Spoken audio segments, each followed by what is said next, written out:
The sound of the suitcase wheels, scraping my floor cut, through the house like a blade. I hadn't even finished lighting the incense. For my mother, when the front door swung open. No knock, no pause. Just ownership.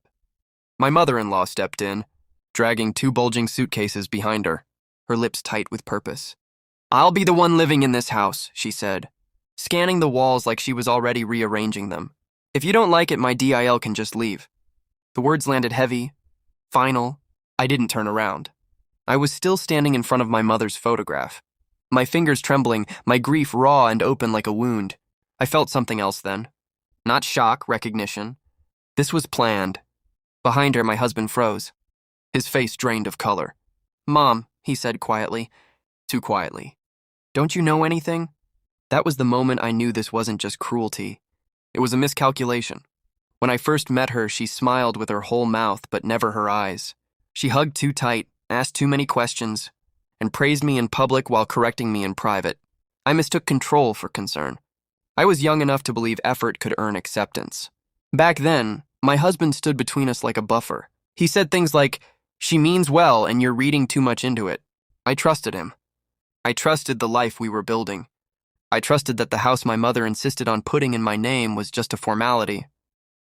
"You'll understand later," she had said, pressing the papers into my hands. Security isn't pessimism. It's love. I didn't understand then, I do now. The first crack appeared months before my mother died. Small things. Conversations that stopped when I entered a room. Decisions made without me. My Miles started referring to our house as my son's house. I noticed how often she visited when I wasn't home. How comfortable she'd become opening drawers, giving instructions to the house help, rearranging cupboards. Then came the comment, casual, almost careless. "Once your mother is gone," she said over tea, "things will finally be in their proper place." I smiled, filed it away. Grief sharpened my senses. While the house filled with mourners and condolences, I watched. I listened. I stopped reacting. Pain has a way of stripping you down to clarity. 3 days after the funeral, I checked the study drawer, the one my husband never locked. Inside were photocopies of documents, property drafts, legal consultations, a plan unfolding in black ink. They weren't subtle about it.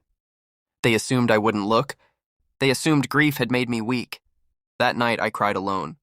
Not because of what they intended to do, but because I had loved people who thought so little of me. By morning, I was calm. I didn't confront them. I didn't accuse. I thanked my MIL for helping around the house. I let her talk. Let her believe the house was already hers. Silence makes people sloppy. While she packed her suitcases, I made calls. The lawyer my mother trusted answered on the first ring. He didn't sound surprised when I explained. He just asked if I was ready. I was. We reviewed the trust, the clauses, the contingencies my mother had built in like traps for overconfidence. The house wasn't just in my name. It was protected, untouchable.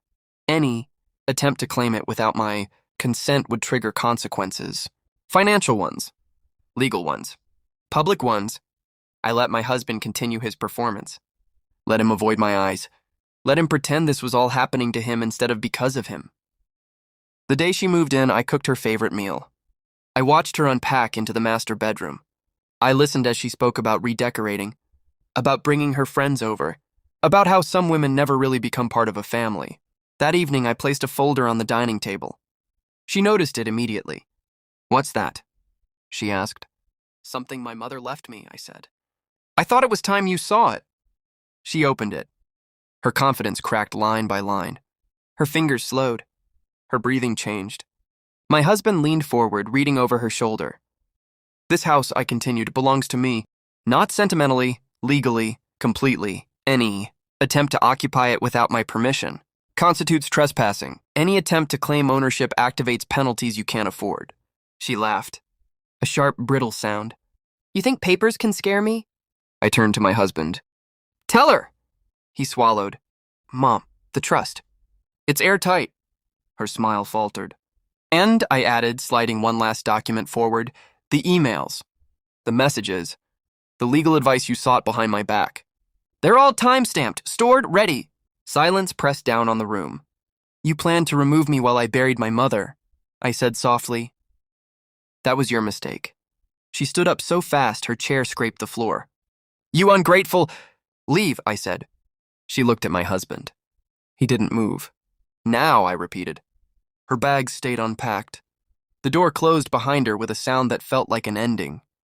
Later, my husband tried to explain fear, pressure, obligation. I listened until he ran out of words. "I already filed," I told him. He nodded, defeated. I figured. When the house was quiet again, I walked into my mother's room, sat on her bed, finally let myself breathe. She had known. She had prepared me. She had loved me enough to plan beyond her own life. I didn't win by screaming. I didn't win by begging. I won by standing exactly where I belonged. In my house. On my terms. And for the first time since she passed, I felt something close to peace.